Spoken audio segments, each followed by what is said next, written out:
Lucas capítulo 2, versículos 1 al 14. Dice el texto bíblico: Aconteció en aquellos días que se promulgó un edicto de parte de Augusto César que todo el mundo fuese empadronado. Este primer censo se hizo siendo Cirenio gobernador de Siria, e iban todos para ser empadronados cada uno a su ciudad. Y subió José de Galilea, de la ciudad de Nazaret, a Judea, la ciudad de David, que se llama Belén, por cuanto era de la casa y la familia de David, para ser empadronado con María su mujer, desposada con él, la cual estaba encinta. Y aconteció que estando ellos allí, se cumplieron los días de su alumbramiento, y dio a luz a su hijo primogénito, y lo envolvió en pañales, y lo acostó en un pesebre, porque no había lugar para ellos en el mesón. Había pastores en la misma región que velaban y guardaban las vigilias de la noche sobre su rebaño. Y he aquí se les presentó un ángel del Señor, y la gloria del Señor los rodeó de resplandor, y tuvieron gran temor. Pero el ángel les dijo: No temáis, porque he aquí os doy nuevas de gran gozo, que será para todo el pueblo, que os ha nacido hoy en la ciudad de David un Salvador, que es Cristo el Señor. Esto os servirá de señal: hallaréis al niño envuelto en pañales, acostado en un pesebre. Y repentinamente apareció con el ángel una multitud de huestes celestiales que alababan a Dios y decían: Gloria a Dios en las alturas, y en la tierra paz, buena voluntad para con los hombres. Vamos a orar, hermanos. Señor y Padre nuestro, en esta mañana en que nos hemos reunido para celebrar este culto de adoración, queremos pedirte la dirección sobre tu palabra. Señor, reconocemos nuestra insuficiencia para desentrañar los tesoros que se encuentran en este pasaje. Por eso queremos pedir la guía de tu Espíritu Santo. Prepara nuestras mentes, prepara los corazones de mis hermanos, de manera que este mensaje pueda caer en tierra fértil, produzca el resultado que tú anhelas para tu iglesia. Señor, bendice tu palabra y bendice a mis hermanos en el nombre de Jesús. Amén. Hace mucho eco este.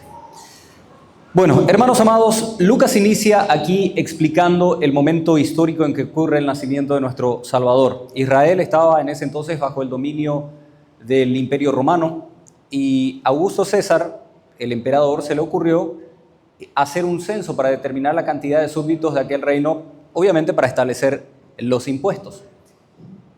Nos dice Lucas, y aquí nos da una precisión histórica, que ese decreto emitido por Augusto César fue cuando Cirenio era gobernador de Siria. O sea, ahí tenemos ya un dato bien preciso de cuándo ocurrió el nacimiento del Señor. Entonces, este emperador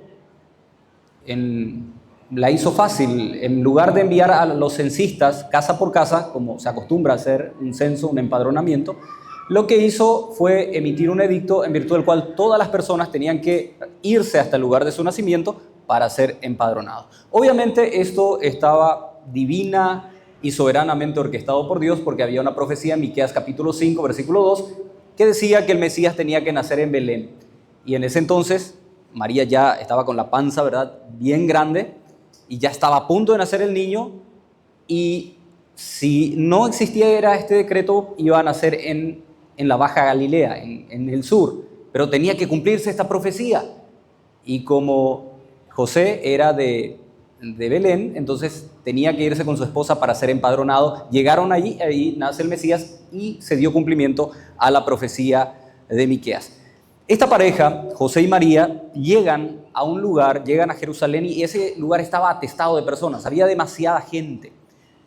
De manera que ellos no pudieron encontrar un albergue apropiado, un lugar donde hospedarse, y fueron hasta un mesón, que sería una especie de hostal. Y cuando llegaron, nos dice las Escrituras que no hubo lugar para ellos. Esta expresión es interesante porque no dice que no hubiera lugar en absoluto, dice que no hubo lugar para ellos. Puede ser por una cuestión social o pudiera ser también por una cuestión económica. Ustedes saben, cuando aumenta la demanda, los precios se disparan. Y bueno, en ese momento mucha gente acudió hasta Jerusalén, y por lo tanto los precios de los lugares para alquilar o los hoteles subieron.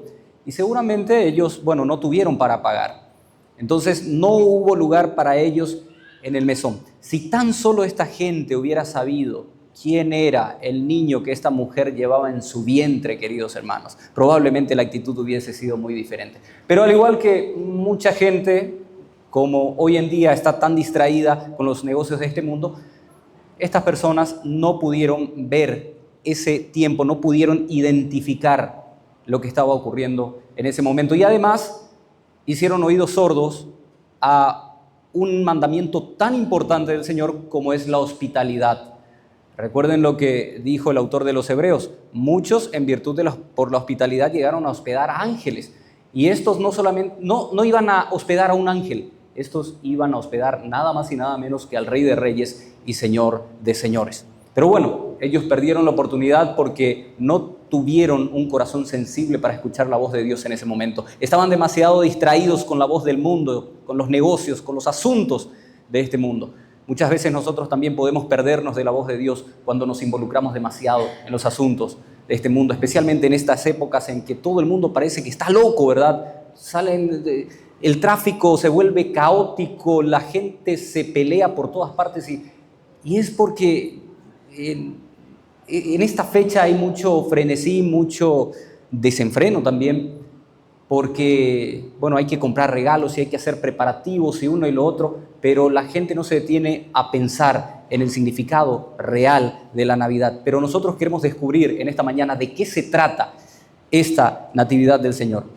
Entonces, así termina esta parte de la narración de una manera enfática, diciéndonos que María envolvió a ese pequeño niño en pañales, lo puso en un pesebre, en un lugar donde los animales se refugian del frío, utilizan para comer, donde ellos duermen. Es un establo. Me encanta una frase de C.S. Lewis que dice: en el mundo había un pesebre y en ese pesebre algo más grande que el mundo. En ese pesebre estaba algo mucho más grande que el mundo. Hace poco más de 2000 años, queridos hermanos, el mundo se preparaba para el evento más extraordinario de todos los tiempos. Este evento era nada más y nada menos que el Dios Todopoderoso, el infinito, estaba haciendo su entrada en el mundo. El Dios Todopoderoso se estaba haciendo carne y estaba viniendo para nacer en este mundo. Ahora, ¿cómo resolvemos esta paradoja?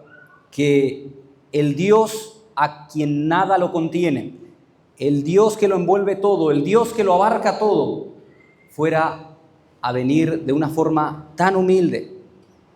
¿Cómo podemos entender esto? Y la verdad que es incomprensible para nuestra lógica humana. Lo que sí es que nosotros recibimos esa información por fe, porque nosotros creemos lo que dijo nuestro Señor Jesucristo en Juan capítulo 14, versículo 9, el que me ha visto a mí ha visto al Padre.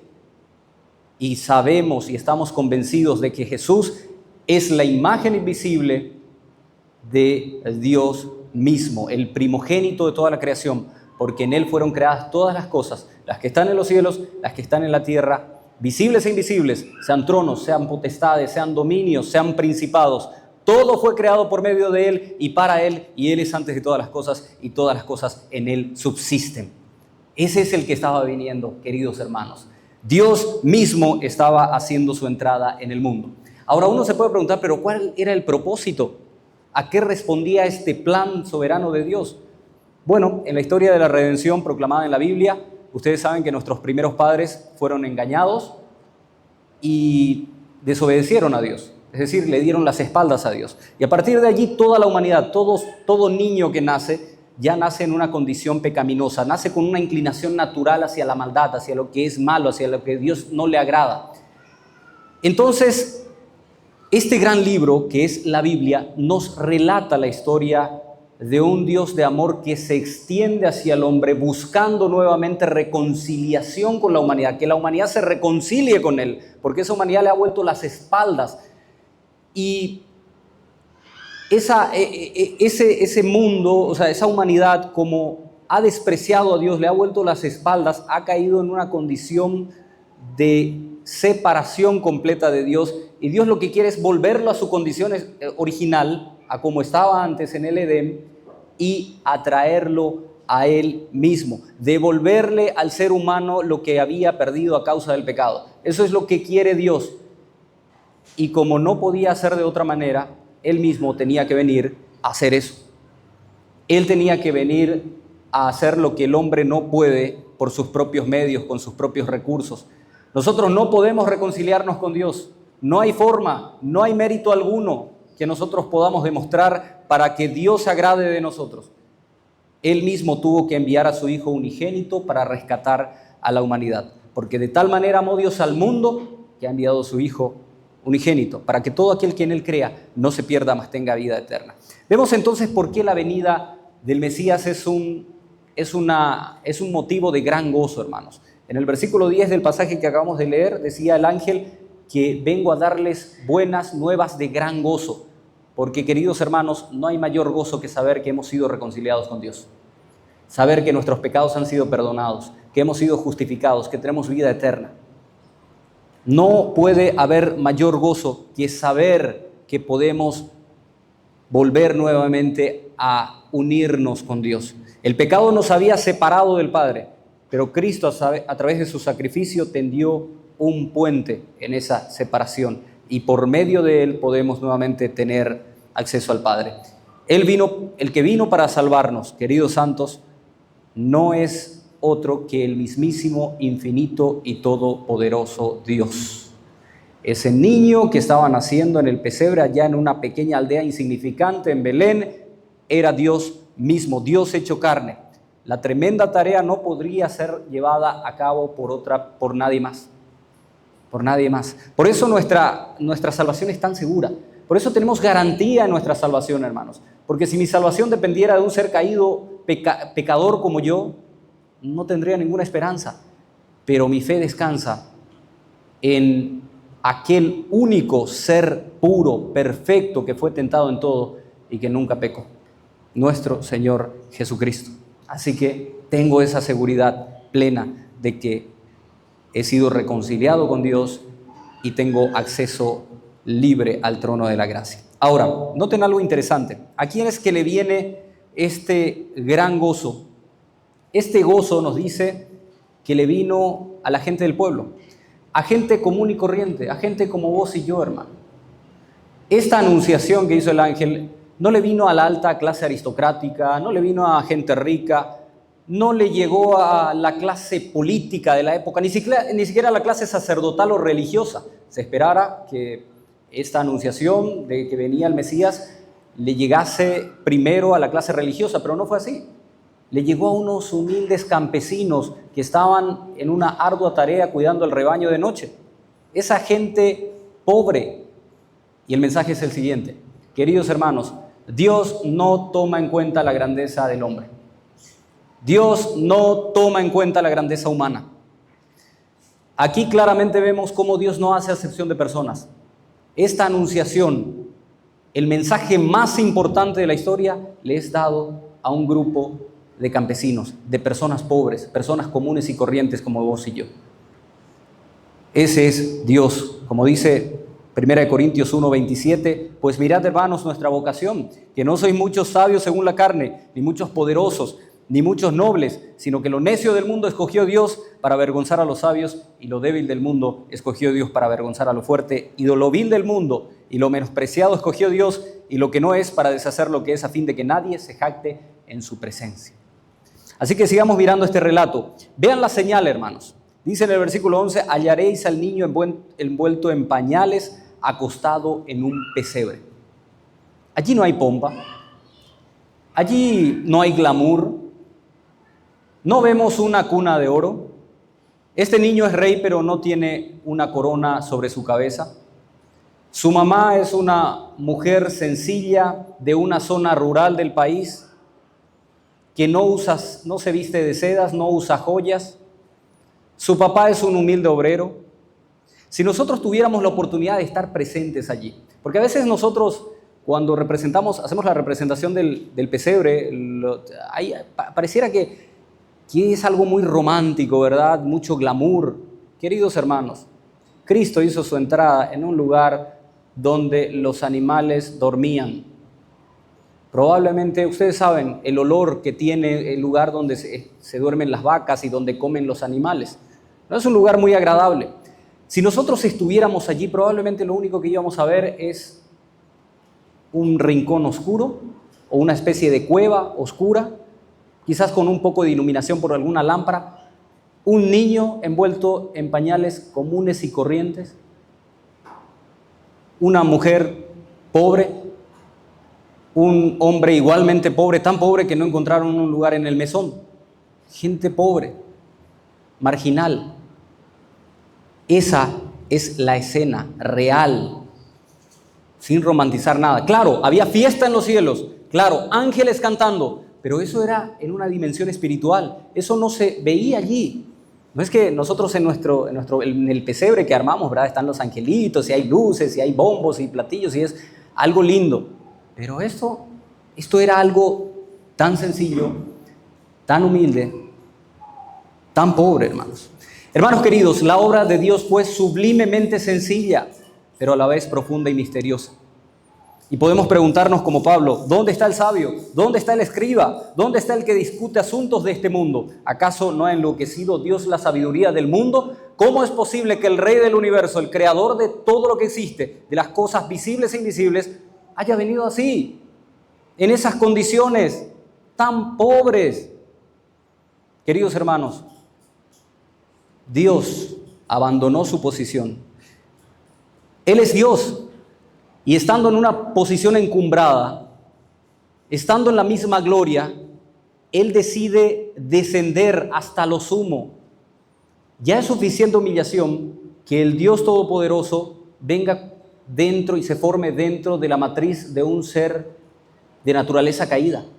Porque María fue una mujer piadosa, una mujer extraordinaria, una mujer santa, pero María también necesitaba salvación. María era una mujer con tendencias igualmente pecaminosas que nosotros. Por eso ella dice allí en el Magnificat, mi espíritu se regocija en Dios, mi Salvador. Ella también necesitaba un Salvador.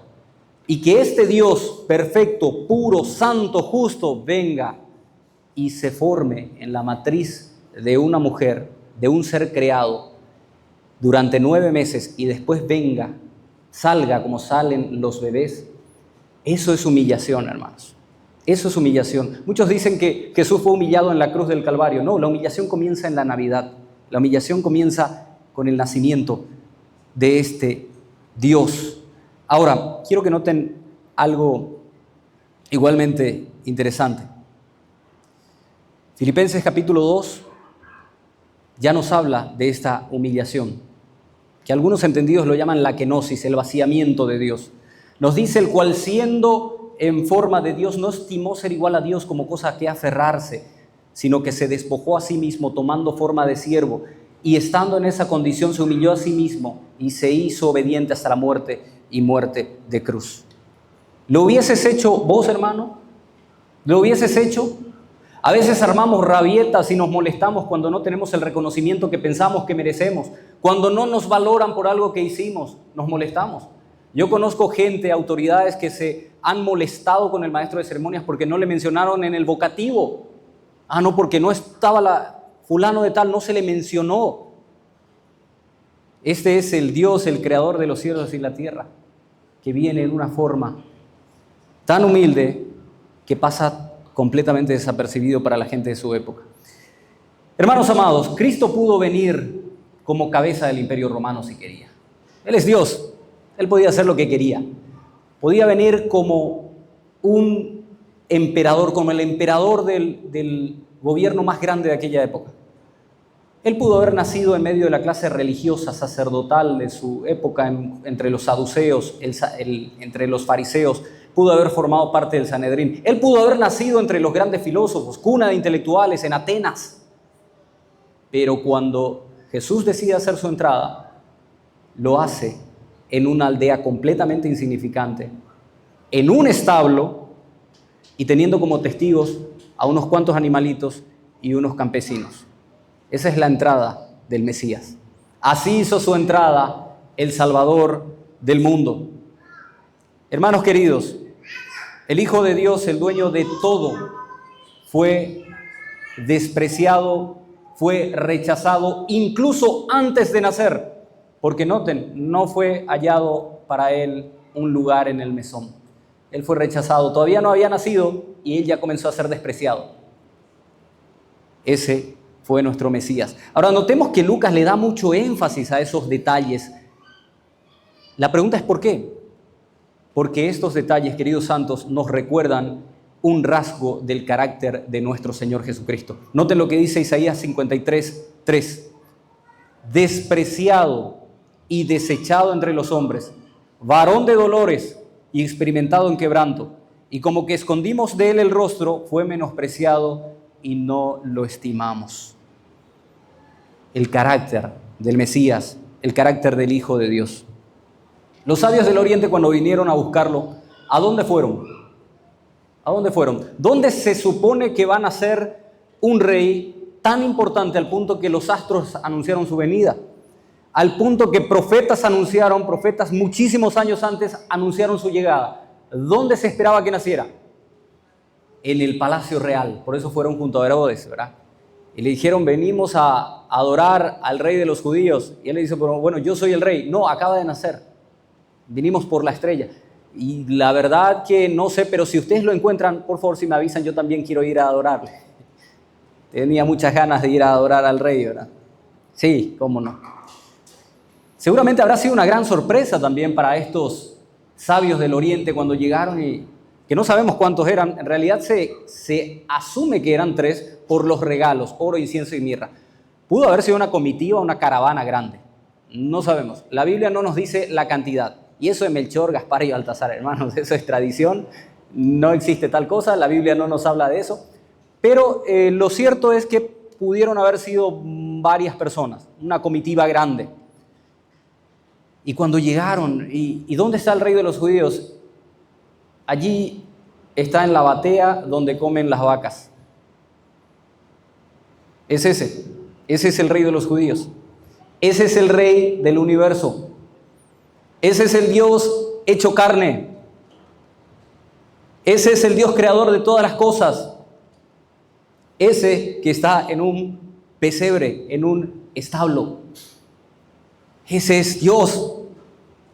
Esto desafía toda lógica, toda comprensión humana, queridos santos. Así que cuando estés pasando por dificultades y cuando estés pasando por problemas económicos y cuando te sientas despreciado, rechazado, acordate cómo vino nuestro Dios, cómo ingresó Dios a este mundo, cómo Él se hizo pobre para que vos fueses enriquecido.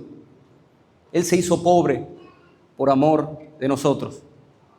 Sabemos hoy en día los preparativos que se hacen cuando va a venir un niño, ¿verdad? Hay por lo menos 5 tipos de celebraciones. Baby showers, papi showers, revelación de sexos y un montón de cosas, ¿verdad? Hay mucha expectativa hoy en día cuando van a venir las criaturas. Jesús no tuvo nada de eso. Jesús no tuvo nada de eso. Ni siquiera se encontró un lugar para él en el mesón. Hermanos queridos, la pobreza, el sufrimiento y la muerte del Mesías resultó completamente incomprensible para la gente, para los judíos de aquella época, y todavía lo sigue siendo hasta ahora. De hecho, pudo resultar también completamente incomprensible para los mismos profetas que predijeron la llegada del Mesías, porque los profetas y todo Israel esperaban un Mesías triunfante, un Mesías que iba a venir a establecer un reino terrenal, que iba a derrotar a los enemigos, iba a cumplir las promesas de la Biblia e iba a castigar a los injustos. Eso era lo que ellos estaban esperando, un rey que iba a regir con mano dura, con mano firme y establecer un gobierno perdurable.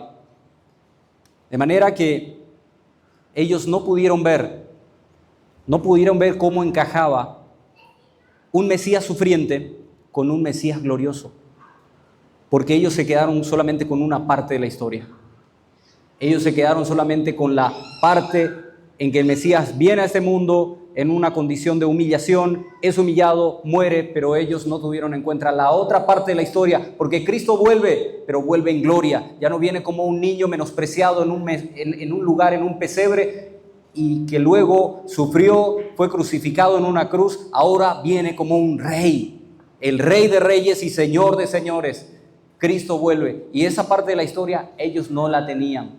Por eso no debe sorprendernos mucho el hecho de que los discípulos se desanimaran y quedaran hasta asombrados cuando, después de que confesaron a Jesús como el Salvador, y Él les dijera, es necesario que el Hijo del Hombre padezca mucho y tenga que ser desechado por los ancianos, por los principales sacerdotes y ser muerto, saltara un Pedro y le dijera: Señor, nunca te acontezca tal cosa.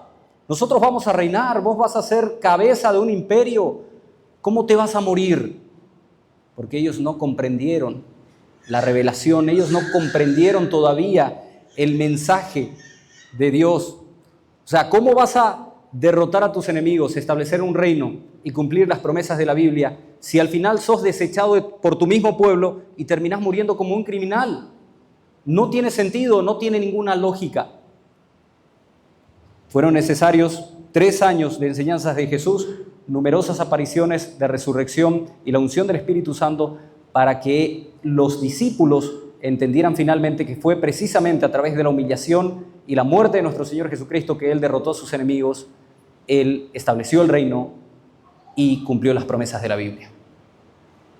Hermanos queridos, Cristo se hizo pobre para que vos y yo fuésemos enriquecidos.